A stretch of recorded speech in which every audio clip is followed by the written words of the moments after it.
Hello everybody, my name is Jared Sabota and I'm going to go over a little bit how to sculpt some stylized brick for, say, something like this. Here's a high-res I did for St. Basil's Cathedral over in Russia, and you can see all the bricks over here, and I pretty much sculpted 5, 6 and then duplicated them around. But the style I'm going for, it's not really realistic per se, it's more on the lines of here. Let me have you take a look at some of the reference I've been using from a guy named Michael Vincenti, I believe. Orb art. I'm sure you've all heard of him. Well, most people have. His brushes are kind of gone viral around the internet lately. So here we go. I'll get into sculpting for you guys. To start off, what I always like to do is figure out how you're going to do this. Either make your low res in Maya, 3D Max, what have you. Bring it in here into ZBrush or Mudbox, what have you. Once again, but here we are.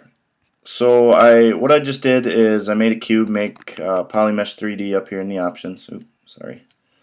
Make Polymesh 3D.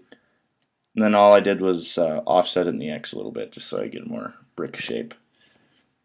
So here's what I do. I boost the sub D level up pretty high, and with a nice wide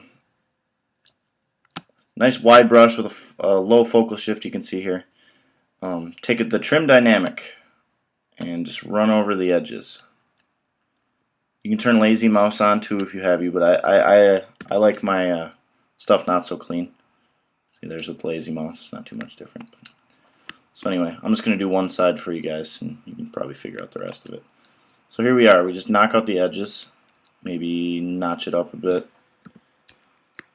maybe cut that away, cut it up. So here we are. We got a nice stone shape, brick shape right here.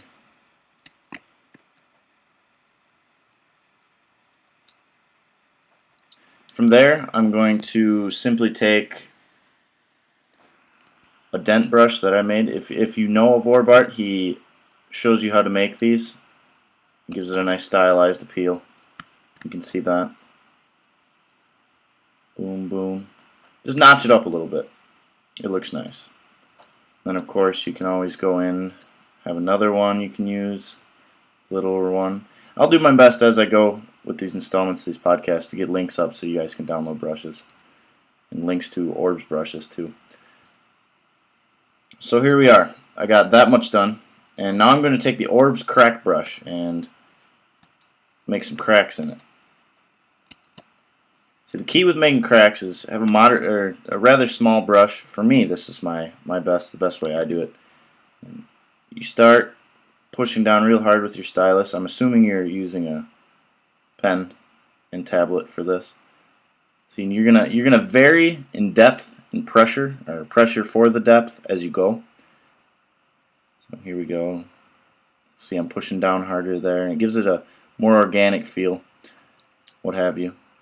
There we are, and around the edges, maybe deepen it a little bit there, and gives it a more feeling that it's really indented. You can take a wider brush in and try it if you'd like.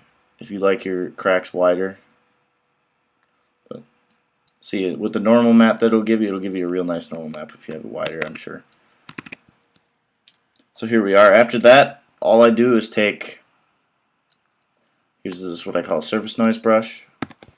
You can even use the noise over here in the editor if you'd like. Give that a try.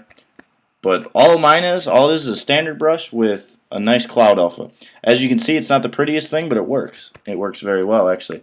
So you zoom out real far. Take your intensity down to, I like to put it at about 6 or 7, and hit it. And it gives you a nice surface noise. And if you come in closer, you get more detail in each spot, if that's how you want to do it. So there we are with that. And you can come back in with your dents if you like, and make these bigger, perhaps. Maybe cut up the edges a little more. That gives you a good idea of how to do it. And it's quick, very easy. If you follow that procedure, you'll bang them out really quick. Like I said, trim dynamic, that'll be your best friend here. Really cuts away them edges, makes it look nice. If you want to go back in with the polish brush, there's no problem with that at all. H-polish, I mean.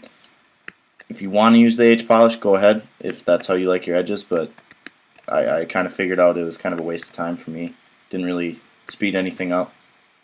So, there you are. I hope you enjoyed this quick tutorial on how to do a stylized sculpt like that. Like I said, that was just quick. I recommend working on layers. I don't work on layers.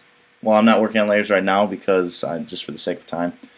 And morph targets, you can always store morph targets and whatnot. So check that out. Have a little fun. Thank you for listening.